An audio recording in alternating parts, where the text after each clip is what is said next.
ರಾಜ್ಯ ರಾಜಕೀಯದ ಹಿರಿಯ ನಾಯಕ ಮಾಜಿ ಡಿಸಿಎಂ ಕೆಎಸ್ ಈಶ್ವರಪ್ಪಗೆ ಮತ್ತೆ ಅನಾಮಧೇಯ ಕರೆಗಳ ಭೀತಿ ಶುರುವಾಗಿದೆ.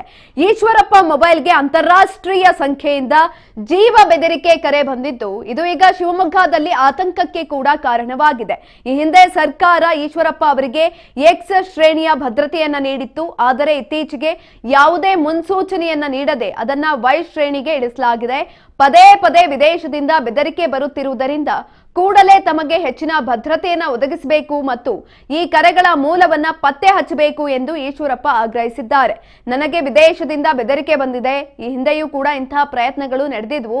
ನನ್ನ ಜೀವಕ್ಕೆ ಅಪಾಯ ಇರುವುದರಿಂದ ಸರ್ಕಾರ ಭದ್ರತೆಯನ್ನ ಕಡಿಮೆ ಮಾಡಬಾರದು. ಕೂಡಲೇ ಎಕ್ಸ್ ಶ್ರೇಣಿಯ ಭದ್ರತೆ ನೀಡುವಂತೆ ಎಸ್ಪಿ ಅವರಿಗೆ ಮನವಿಯನ್ನ ಮಾಡಿದ್ದೇವೆ. ಸದ್ಯ ಶಿವಮೊಗ್ಗ ಪೊಲೀಸರು ಈ ಕರೆಯ ತನಿಖೆಯನ್ನ ಆರಂಭಿಸಿದ್ದು, ಈಶ್ವರಪ್ಪ ಅವರ ಭದ್ರತೆಯನ್ನ ಹೆಚ್ಚಿಸುವ ಬಗ್ಗೆ ಜಿಲ್ಲಾಡಳಿತ ಯಾವ ರೀತಿಯ ನಿರ್ಧಾರವನ್ನ ಕೈಗೊಳ್ಳಲಿದೆ ಅಂತ ಕೂಡ ತಿಳಿಸಿದ್ದಾರೆ. ರಾಜ್ಯ ರಾಜಕೀಯದ ಹಿರಿಯ ನಾಯಕ ಮಾಜಿ ಡಿಸಿಎಂ ಕೆಎಸ್ ಈಶ್ವರಪ್ಪಗೆ ಮತ್ತೆ ಅನಾಮಧೇಯ ಕರೆಗಳ ಭೀತಿ ಇದೀಗ ಶುರುವಾಗಿದೆ.